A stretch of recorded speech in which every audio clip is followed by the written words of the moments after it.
It was an excellent article from Marvin Montanaro. This here, Out of That Park Place. Forbes report shows Michael Eisner was most successful Disney CEO, and Bob Iger doesn't measure up. Is this a surprise to you, this headline, right off the bat, Bash? Yeah, well, it doesn't surprise me at all. I mean, look, we often talk about how current regime has been coasting off of the successes of prior regimes. We haven't really delineated it between Michael Eisner and Bob Iger, but you can really extrapolate just from how this company has gone in recent years versus years prior, especially the years that we grew up in, Jonas. How different things are, and so I'm not so surprised by this, but I am surprised at the figures that will be featured in just a moment. So let's get into it. This article by Marvin Montanaro also adds additional clarity here. He was in communication with Caroline Reed from Forbes while putting this article together. In the competitive world of corporate leadership at Disney, the debate over who drove the most value often centers on flashy acquisitions and box office hits. However, when you strip it down to the hard numbers, specifically stock price growth, which is, by the way, Bob Iger's favorite metric, Michael Eisner emerges as the clear standout, outpacing his Disney CEO successor, Bob Iger, by a wide margin. That, of course, brings up an interesting point about Eisner. I think Eisner was more interested in the brand itself than he was about the stock price. I think the quality was there for the most part. There's a little bit of stumble after a very specific incident, which we will talk about. But Eisner was focused on solidifying the Disney brand. And many of his strategies there were actually made to lift the revenue of the company while protecting its most unique assets. As first reported by industry expert Caroline Reed in Forbes, Eisner's 21-year tenure delivered a remarkable 19.2 times increase in Disney's share price compared to Iger's more modest 5.4x during his initial term.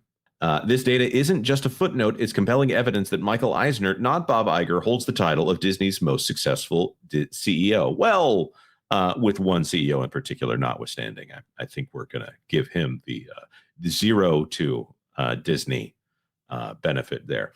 The key metric, stock growth as a measure of leadership. Stock price appreciation serves as a straightforward indicator of a CEO's impact, capturing everything from strategic decisions to market confidence. For Michael Eisner, who assumed control as Disney CEO on September 22nd, 1984, the starting point was grim. Shares at Disney were sitting at $1.24, with the company reeling from costly overruns on Walt Disney World and underwhelming films. By his departure in September of 2005, the price had climbed to $23.80, multiplying investor value 19.2 times over.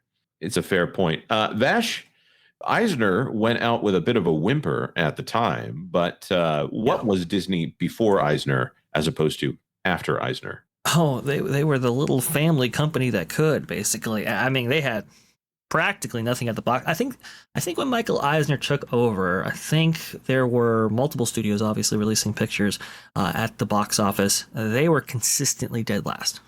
When Michael Eisner took over, Epcot had just opened, and while people have fond memories of Epcot, it was really a big investment by the company that didn't necessarily pay off in the ways that I think they wanted it to. That's why when the angel investors actually came in, it was very much like, okay, you have to make Walt Disney World work. You have to make Epcot work, and you have to really turn this into an economic juggernaut that it possibly could be.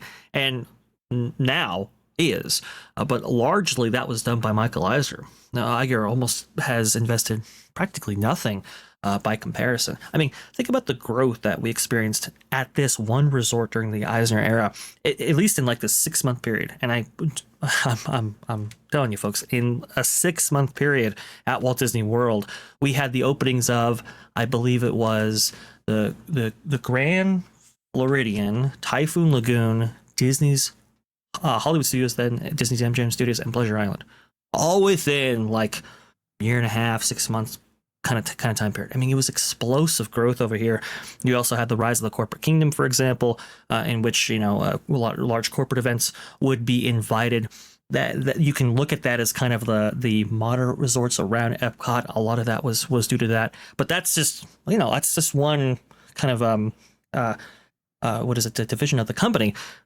when you expand that out, I mean, he really took what was a family company and made it a just corporate empire, one of the biggest media conglomerates in the world, and recognized as one of the leaders in family entertainment, and had distinct brands by which they could, get into other industries or different subdivisions, but really protects the brand itself, that being the Disney brand.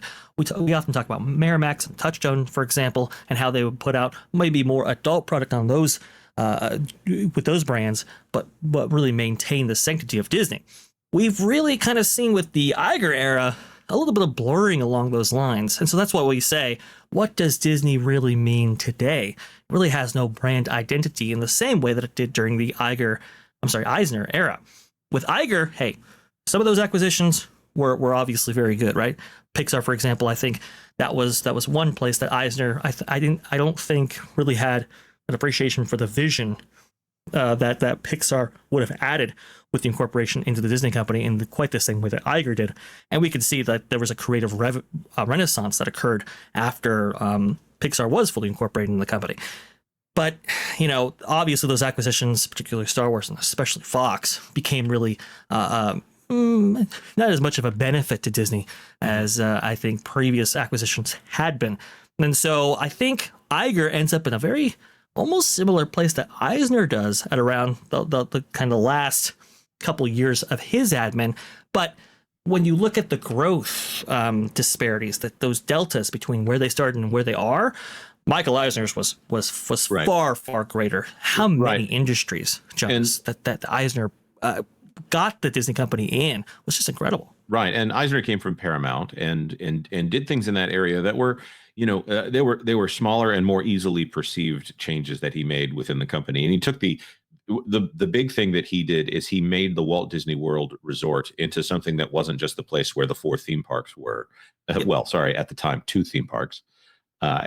He took it from a place where we have 2 theme parks into something where it is a destination. He grew the hotels. He grew the Disney Springs, which was downtown Disney areas there, and all the things that you can do, and really he took it from being the Disney parks into being the Disney property. Not that they didn't own the property before, but it's developed in a way that is much more significant under Michael Eisner and really creates the modern version of the company as it is today. He also is an actual creative executive.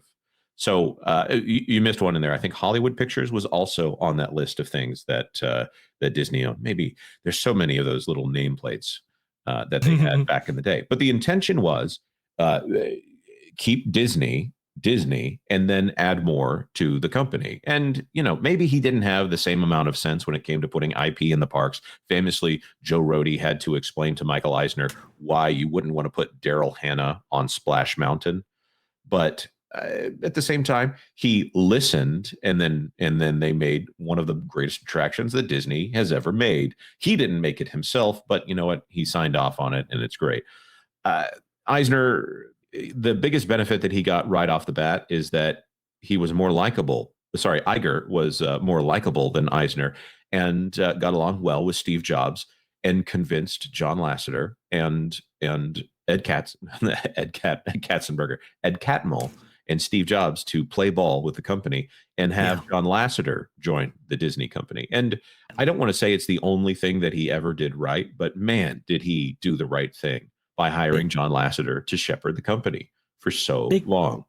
Big risk too, because it was $7 billion at a time when, Disney didn't have that much capital in order to risk in that way. But Iger, to his credit, he understood, hey, look, there's a creative deficit all over this company, and we have to really right the ship. We have to bring in creatives that, are producing things that are much more resonant with today's audiences. He talks about how he went to, I believe, Hong Kong Disneyland, and when the Disney characters came out during the parade, nothing. When the Pixar characters came out, it was like, oh, that's a huge response. Let's go ahead and really, that was a justification in his mind to really incorporate Pixar into the fold. And those executives, being Ed Catmull, Steve Jobs, and John Lasseter, just absolutely transformed the Walt Disney Company to just a huge degree. So what does he do later on?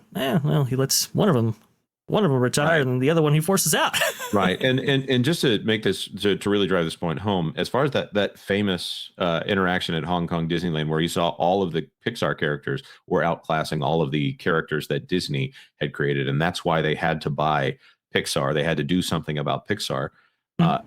If Josh D'Amaro is the next CEO of the Walt Disney Company, he could tell the same story about everything that happened under John Lasseter in the past versus what Disney has been putting out now. So, who knows? In 20 years, we may be praising Iger because the next guy is on his downswing as the CEO. I want to say that hindsight is 2020. Doge pointed that out yesterday. One of our chatters, who I believe is here with us today.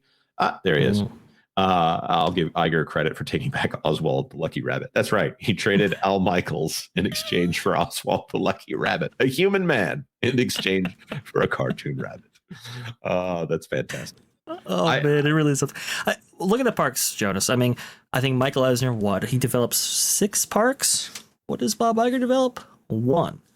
Right. That just kind of tells you the difference in ambition, especially when it comes to the parks project, but also too, I think, for the Walt Disney Company. Iger talks about this big game about streaming, how it's going to transform everything, and how these investments that they've made are just are just never been seen before. But Eisner and the investments that he made and the industries that he got Disney in. Look, what did Iger talk about during the earnings call just recently? He talked about cruise line. A cruise line didn't exist until Eisner made it exist. Okay, they have just simply been building on the foundation as left behind by Eisner, for which when Eisner took over, he had nothing practically. Yeah, when it comes down to it, and I was down on Eisner back when he was on his way out of the company, and what happened with Frank Wells was a tragedy, but it also speaks to a position that Disney probably should put themselves back in again. A two-handed approach. And you could argue that John Lasseter was that two-handed approach, a chief creative officer in charge of making everything run right from a creative standpoint, and a chief executive officer who is able to run it from a business standpoint. You kind of did have that two-hander approach there. If they could get back to that, if they could have Kevin Mayer and Tom Staggs back at this company, buy Candle Media, I'll say it one more time, buy that company and pull those two in. I know that they're not up on everything that you've been doing in the last little while, because it's very important that you have the guys that have failed over the last few years in charge of it for your succession planning purposes. Sorry, I don't mean to understate that. There's also women at the company who have failed. Don't want to understate that. If you have that two-handed approach, again, a money person and a creative person together, not that I think that Bob Iger is really a money person, considering that he made $70 billion disappear. He's really a magic man. This is so crucial for them. They need a creative executive in charge of the creative assets of the Disney company. Thanks for watching That Park Plays News. For more information, consider checking out www.thatparkplace.com. And don't forget to subscribe, share, like, and send this out on your favorite social media accounts.